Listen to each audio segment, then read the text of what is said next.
Hello, Amina. Good morning or good afternoon, I should say. Um, Yeah, Welcome to a different format, actually, of SEOs Getting Coffee. We're trying a new way of recording it. And yeah, welcome. Good to see you. Good to catch up. yeah, it's a definitely a better way of recording it. Hopefully, this one won't be you talk, I talk, you talk. It's a bit confusing, isn't it, when it's like that?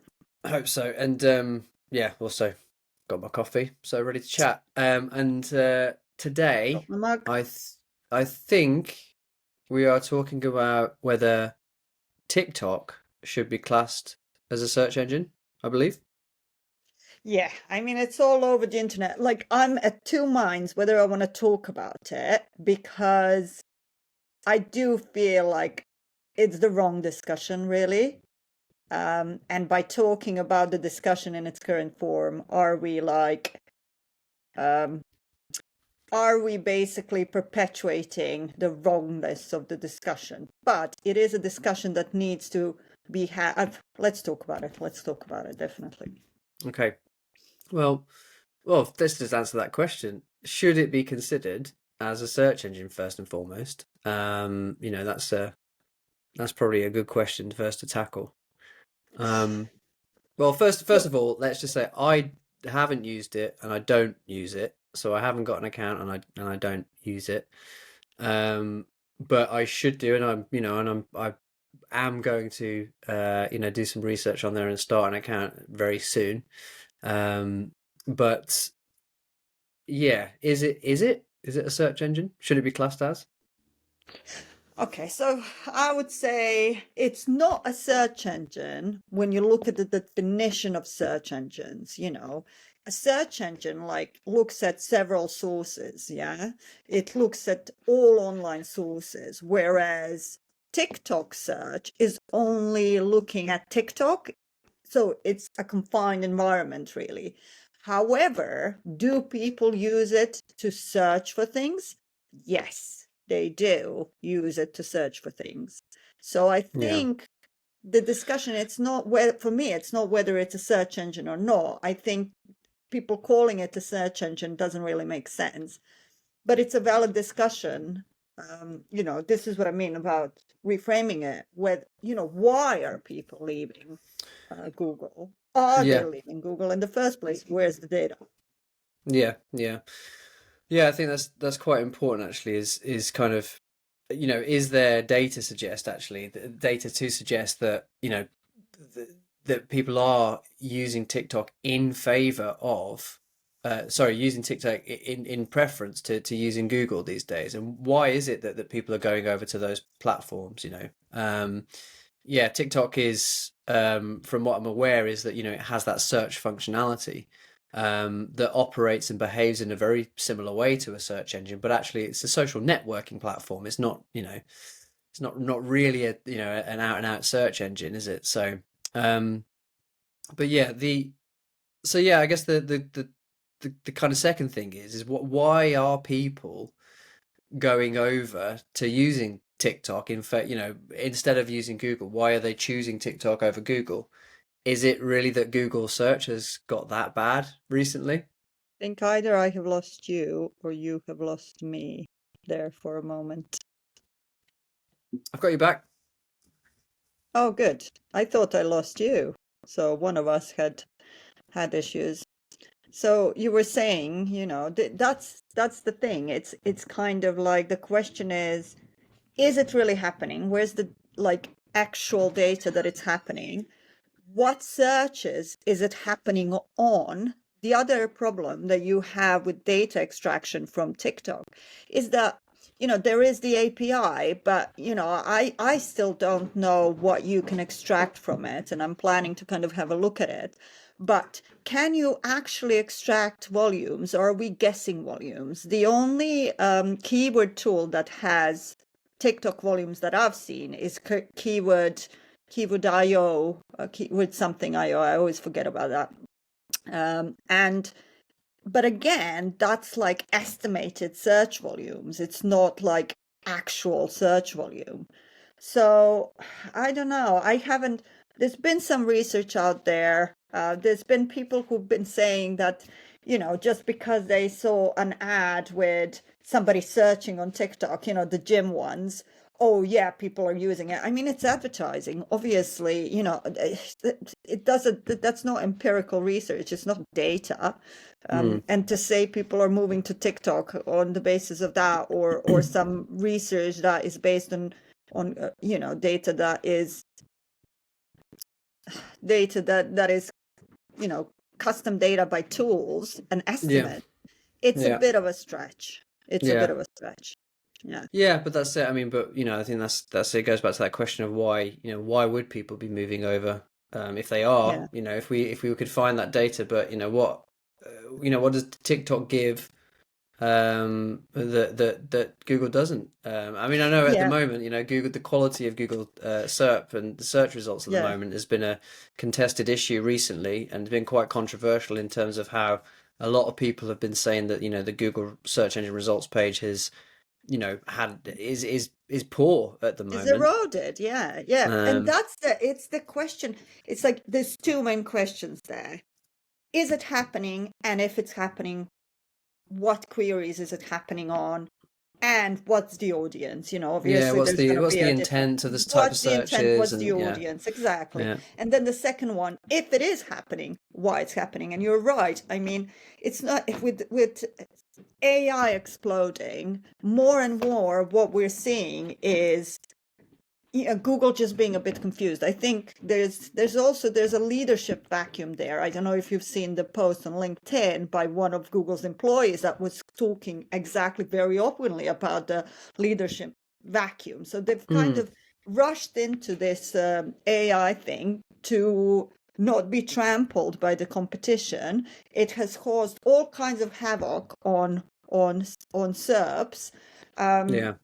And they themselves are understanding the importance of, true experience, which you can see through additional of the other over the first E experience, but also through stuff like perspectives, for example, that are appearing in search. Yeah, I think and that's the thing. I think that's one of the things that's often kind of maybe less kind of focused on, really, is that with AI, it's just the general kind of productivity. And I know we've spoken about this before, and in little bits and pieces. But with AI, it's almost like the productivity is doubled, potentially, in terms of like how much. So you're thinking like, well, if you've got the quantity of things, if they've doubled in a very short space of time, then no wonder it's very hard for Google to obviously try to rank those things if there's like double the amount of content than it had before.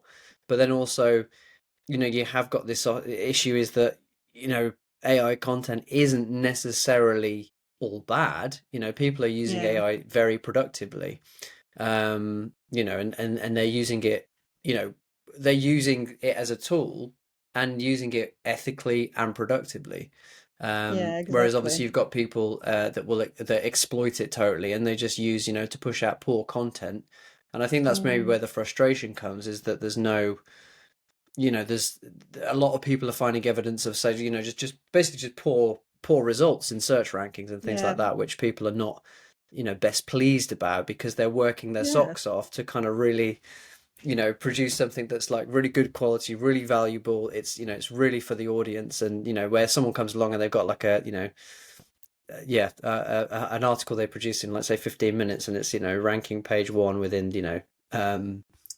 24 hours or something, So. Yeah, I mean, it's an amazing discussion. Why also I wanted to talk about it today is because it's something that we discussed yesterday. I went to a women in technical SEO meetup, and one of them asked this question around, is it like search engine? And it's interesting, the general consensus of the people who are there, and we all kind of mentioned all of these, reframing the question, and some people were kind of thought it's completely, I mean, it's a bit of a palaver for nothing type of thing, but you kind of have to ask these questions. So we all agreed that those questions need to be asked. So I think we're all, it's how debate starts. Debate starts by somebody putting something out there that's a little bit controversial and a little bit clickbaity, like, everybody's abandoning Google and going to TikTok, yeah? Yeah, And yeah, then the discussion starts, and eventually you get to this point where you are actually talking about the real problems and the why yeah, and what's yeah. actually going Well, that's on, it. which is really good. It'd be good to see if there's actually any evidence to suggest that, anyways, or whether Yeah. are people not using Google as much because of the search results. I know I've heard like anecdotally like stories of Yeah. people that just they're not using it as much, or they There's find the been results some. poor. But So go ahead. yeah, but just in terms of data, like an actual kind of something that you can kind of actually put your name against or hang your hat upon, like something that's actually tangible. You can say to kind of prove that that people are actually moving away from Google, or even even going to any of the other search engines more often. Yeah. But yeah, I think that TikTok definitely has it's this the search functionality, but it's not necessarily a search engine. I don't think. I Yeah. think it just has that search that search functionality to with a There different has intent, I been, guess, as well. yeah, this is the thing. There has been some research. So one of the agencies, I'll maybe we can post a link or something. One agency that comes out strongly in favor of this and is very active in the debate did have a piece of research where they kind of estimated the numbers of searches for particular keywords and stuff. But again, it kind of comes into this same problem of them being estimates, and also the sample just wasn't, in my opinion, the sample wasn't. I wish I had a bigger sample. If it is an Mm, estimate, I wish I had a bigger. I can't remember what the sample was, but yeah. when I was reading it, I was thinking, um, but it's a valid question to ask. It's just that it's a good piece of research to do. It's Yeah. just how you do it, and kind of maybe opening up the discussion. How can we answer that question if it is Mm. something that needs to be answered? Yeah, but We, and that's the thing. I think I think it's from the SEO point of view. I think it's exciting to have these things, and yeah, it's been so long where obviously Google has dominated the space, and everything is really pretty much just focused on Google. It's it's very much like the bias that goes towards Google just because it's the biggest, and obviously it's but yeah, it's good to have a refreshing and new kind of excitement of, oh, potentially there's like a new thing coming out that could or there might be new ways in which people are using and searching, and that's good. And I think it will naturally obviously become something we have to gravitate towards, and just as a part of the industry, because it will be, if more and more people use it and it is the case, then we'll just end up working within there, and yeah, doing the search engine optimization yeah. for TikTok TikTok, searches yeah, instead, the which is the TTEO. endless crossover between channels, Yeah. which is why I think you need to have a very well-rounded individuals on your marketing team these days. So Yeah, this is the other thing. I mean, I've always been like a proponent of looking at all of the channels and how they work together. It's kind of in my role as well. This is why I kept my role as digital marketing, because I'm a firm believer that it all needs to kind of sync together, really. But that's, I mean, I could go on and on about that, and there is something in that with on Google that's already happening, as I said, with mm, perspectives, with the additionally, we're already seeing that movement. I don't think, I mean, the thing in terms of SEO, if people are searching on TikTok, it's not like you can, like, it's not an algorithm like it is for Google. So some of it, some of the strategies and stuff, it's not really SEO, because the strategies won't be the same. And you mm, have this, I mean, you have it with Google as well, these paid results and stuff, but more and more with platforms now, you have this organic reach that happens on TikTok that is a bit bigger, but already you see more advertisers coming into the platform. They're yeah, going to be starting working on better segmentation, because they're ad platforms, it's terrible when it comes to targeting, and a lot of money is currently being wasted. But that's not something that's going to continue longer. And at that Yeah, point, people are going to have to start paying for reach. How yeah, does that yeah. then influence this whole idea of optimizing and stuff?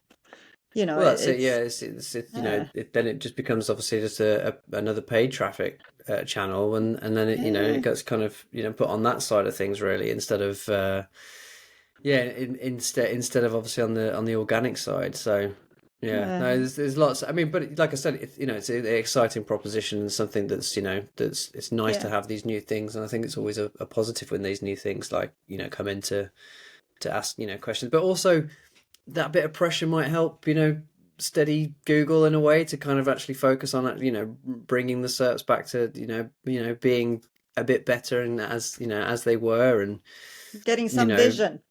yeah, just, it's just been pretty poor, I think. A lot of people have got a lot of complaints with Google search engine results page at the moment. So, yeah. Yeah, Um, which is a shame because they do like in the kind of they do have some amazing people working for them. It just seems like what has happened a little bit is what you see, what we spoke about previously with SaaS companies and AI, where, you have these board members that are blinded by the potential of AI to the extreme, where, you get tools that are implementing it, where it actually hurts the original product and yeah, kind of yeah, provides this bad user experience. And yeah. it's a shame that it seems like Google has kind of fallen into this trap.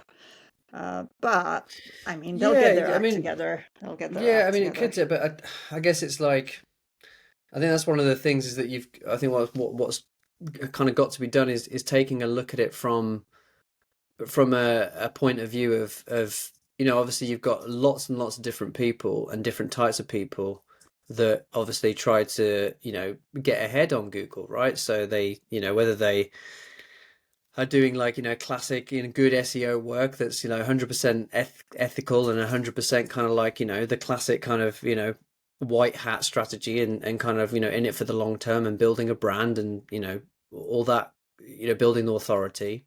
But then obviously you've got the quick win kind of people who are looking for holes to exploit Google and get quick win Yeah, and churn and burn, right?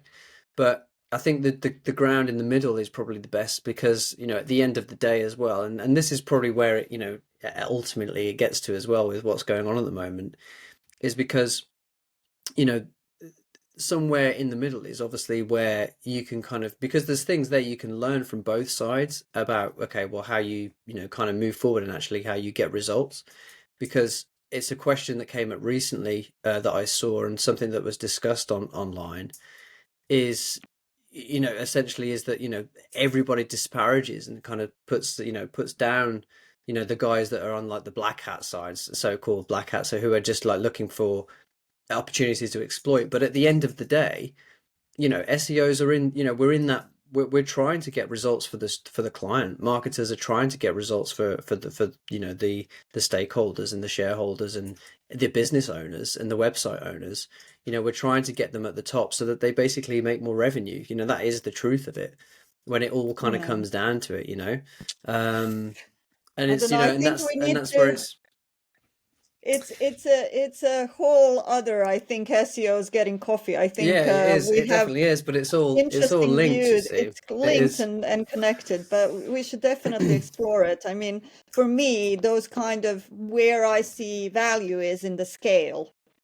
How can you have that scale while at the same time um, be ethical? Where are the kind of, but yeah, let's Yeah, because you know absolutely. how Yeah, I yeah. am. Like when I hear stuff like that, my hair just like goes up because I feel Yeah, but like, but yeah, that's the thing is that I think that's one of the important things is that there are things to be learned by looking at everything, not just from just like having like a clear vision of like, well, these guys are on the, doing it all right and blah blah blah. You need to do this. It's like, well, yeah, but actually, when we look at what we actually are all trying to do anyway, we need to we're all just obviously trying to rank clients higher and do be in marketing to it's the obviously get them how you and do it that's the problem.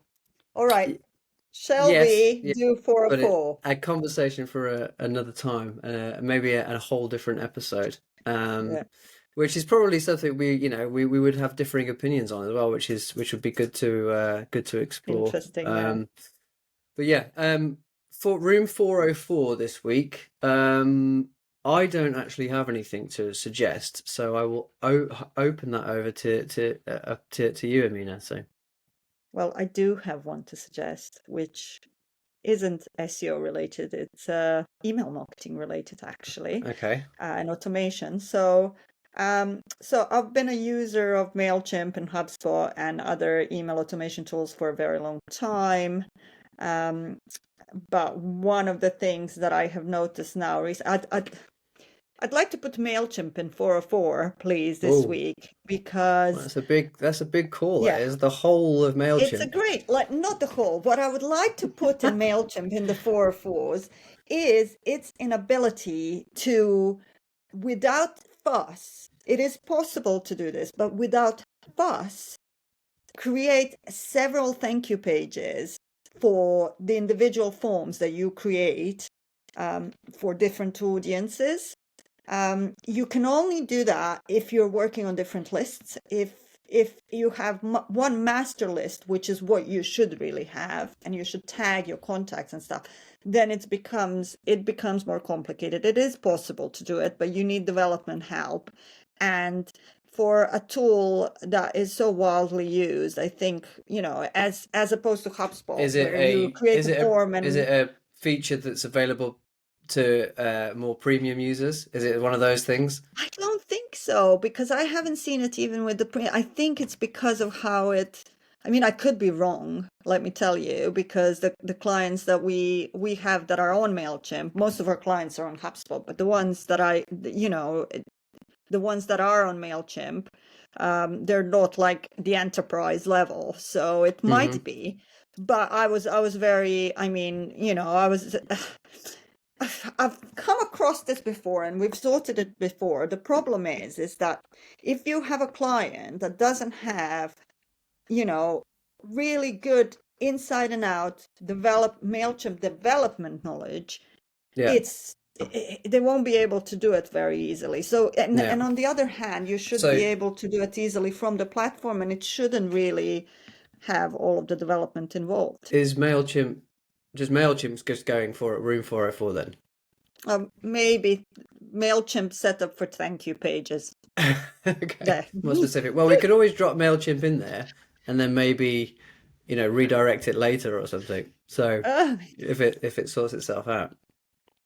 So yeah, no, let's. It's not a bad system, I okay. do have a soft spot for MailChimp in other ways. So Okay. Okay, brilliant. Well, thanks very much for this week. Likewise, everybody, thanks for tuning in and listening to us ramble on about SEO again for another week. Please join us next week. And of course, you can listen to all the other previous episodes as well on YouTube, I believe, on our playlist for SEOs Getting Coffee. So please, like and drop us a comment to engage. We'd really like to hear your opinions. And of course, let's start a conversation around the topics we discussed today.